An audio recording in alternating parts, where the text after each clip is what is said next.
Now it's time for this week's AT&T Trivia Quiz, brought to you by AT&T, the right choice. Before he became a singer, Billy Joel was on his way to a career in sports. Was he a boxer, a baseball player, or a golfer? The answer after this. Casey's Top 40. Radio plays them, Radio and Records ranks them, and we count them down on Casey's Top 40.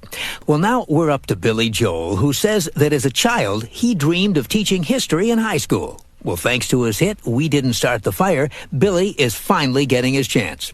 You see, We Didn't Start the Fire is sort of a roll call of history from the last 40 years. A song that touches on such well-known figures as Nikita Khrushchev, Malcolm X, Richard Nixon, and Princess Grace.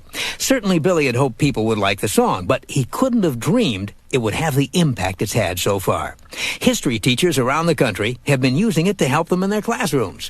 One teacher in Wisconsin had his students listen to the song and select items from it as topics for special reports. Billy was impressed when he heard about that, and he wanted to recognize the teacher's work, so he gave him a gold record. But that's not all. Billy's also making sure that any other teacher who wants to use We Didn't Start the Fire in class will have all the tools he or she needs. He's recorded a 10-minute video in which he talks about the song and his love of history. 40,000 teachers across the country will be receiving that special video, along with a poster of the song's lyrics and even a lesson plan. Surprisingly, when We Didn't Start the Fire was being recorded, Billy says it wasn't considered a probable hit. He says, quote, "Nobody liked it at first. One person in the studio said it gave him a headache." Well, luckily for Billy and teachers across the U.S., not everyone agreed. The song peaked at number 2 last month, and this week is at number 37. Casey's Top 40. Well, now we're up to the latest hit for a superstar who says singing is the second career he's had. His first career ended with a black eye and a broken nose. Billy Joel grew up rough and tough on Long Island, New York. As a teenager, he hung around with gangs and got into more than his share of fights. But thanks to a local community center, a lot of Billy's aggressions were channeled into boxing, and he found he had a real talent for it. As an amateur, Billy was a very successful boxer, winning match after match until he finally won the local Golden Gloves competition, becoming the welterweight champion of Hicksville, Long Island. Billy was only 16 at the time, and just like Rocky, he had dreams of going all the way. But when he tried to do a little professional boxing, he found there was a big difference between being in the ring as an amateur and going up against a pro. The day of his first pro bout, Billy was all pumped up, ready to go into the ring and knock him down just like he did in the Golden Gloves. But reality hit hard, and hit fast. In the very first round, Billy was knocked around like a toy balloon. His eye was blackened and his nose was broken, and that pounding put Billy Joel's boxing career to a quick end. Billy decided that he didn't want to go through life with cauliflower ears and a face that looked lumpy, so he hung up his boxing gloves and sat down at a piano instead. And he's been pounding out hit songs ever since. This week, after 6 rounds on Casey's Top 40, Billy Joel's latest hit fights its way up a notch to number 5. Here's We Didn't Start the Fire. Casey's Coast to Coast. I'm Casey Kasem. Now we're up to the latest smash for a singer-songwriter who as a teenager was once so desperate he lied on a job application. It all happened back in the late 60s when Billy Joel was trying to make ends meet, scraping together a living while dreaming of making his mark as a musician. Billy says he was going through some tough times. As hard as he tried, he could not get a job as a musician. In fact, he couldn't even get a job of any kind. And so, out of sheer frustration, Billy started writing ridiculous things on his job applications. He says, quote, "I figured I wasn't going to get the job anyway, so I was just going to have some fun with it. The truth is," he says, "I was going a little bit crazy." Well, that kind of joke of writing ridiculous things on his application had just the effect you might think. Billy was shown the door by a lot of possible employers and told not to come back. But in one case, the joke actually paid off. Billy had applied for a job in a typewriter factory in Brooklyn.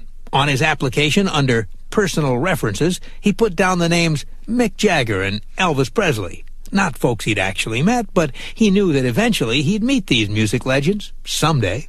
Luckily for Billy, the man who looked at his application had a sense of humor. He thought it was pretty funny. And since he felt his company could use a few more funny people to liven things up at their typewriter factory, he hired Billy Joel. And his job? Inking ribbons for the typewriters, a job that left him smeared with so much indelible ink at the end of the day, his friends thought he worked in a coal mine. Nowadays, Billy Joel is playing things a lot straighter. though he still enjoys a good joke every now and then.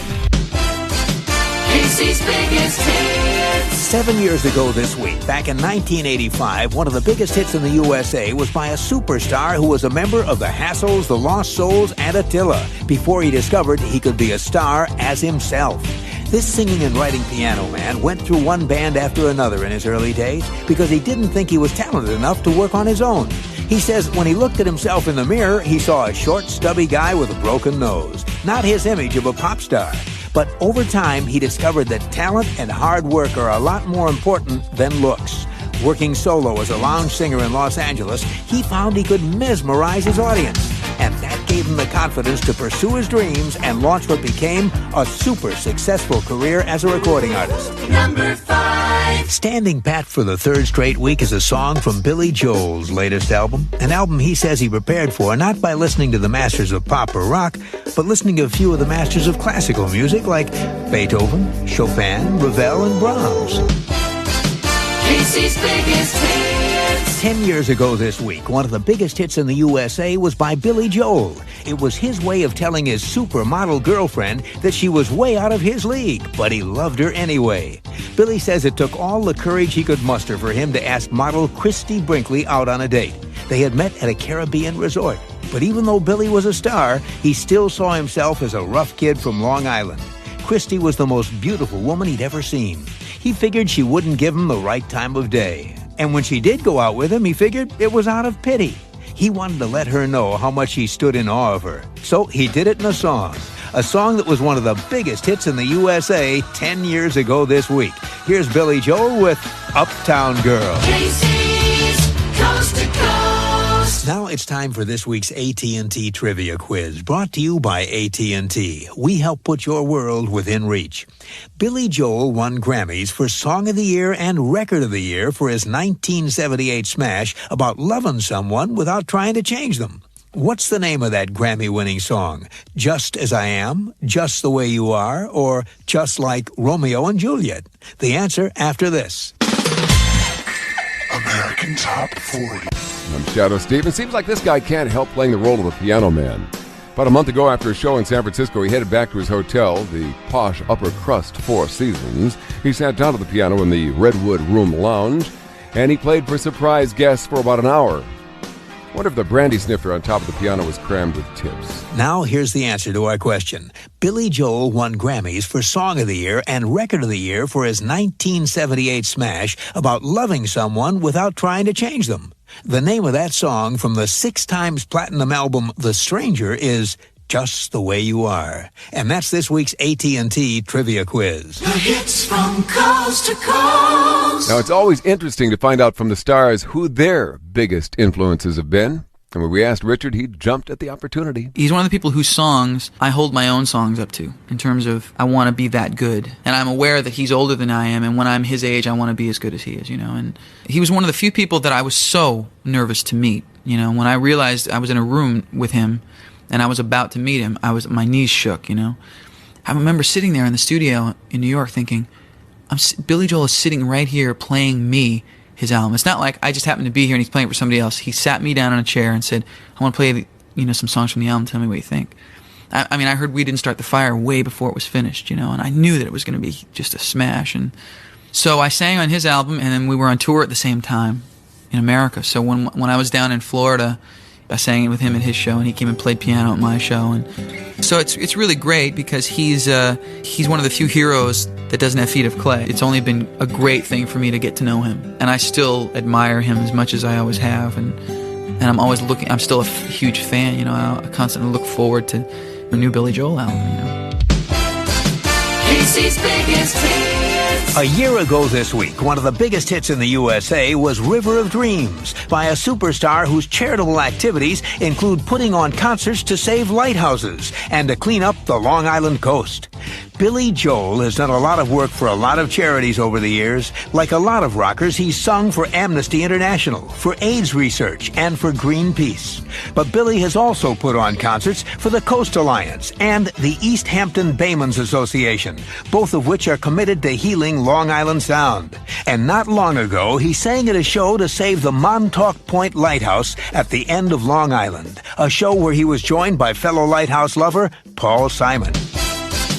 Casey's biggest hits. 2 years ago this week, one of the biggest hits in the USA was The River of Dreams by a superstar who's written every single he's ever released, except for one.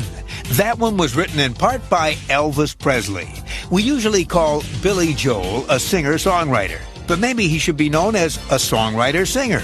Of the more than 40 songs he's charted with since he first hit in 1974, he's written every one of them except for one. The one Billy didn't write was a classic song composed by Elvis Presley and Otis Blackwell called All Shook Up. Billy Joel recorded that one for the soundtrack for the movie Honeymoon in Vegas, and it barely scratched the charts at all. But he's had lots of success with many other singles he's written himself. Casey's Top 40. Well, now we're up to Something About the Way You Look Tonight by a British superstar who Billy Joel says he owes his life to. A friend who helped Billy get through a painful divorce.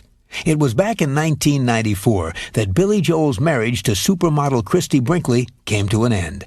Billy was totally and completely devastated by the idea of a divorce. He thought he was married for life.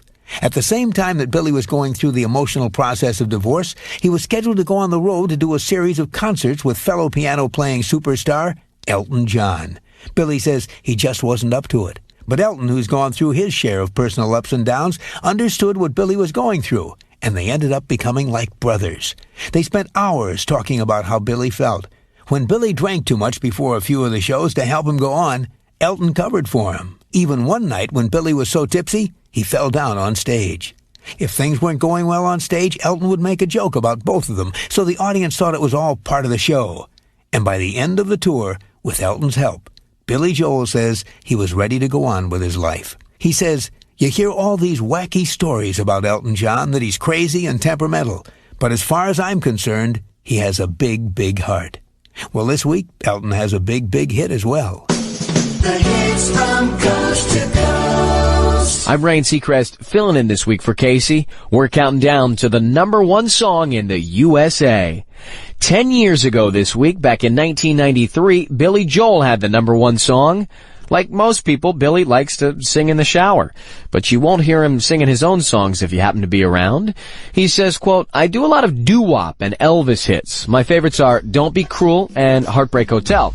They go especially well with the echo, and I get way into it. All right, picture that as you listen to Billy Joel getting into one of his own hits.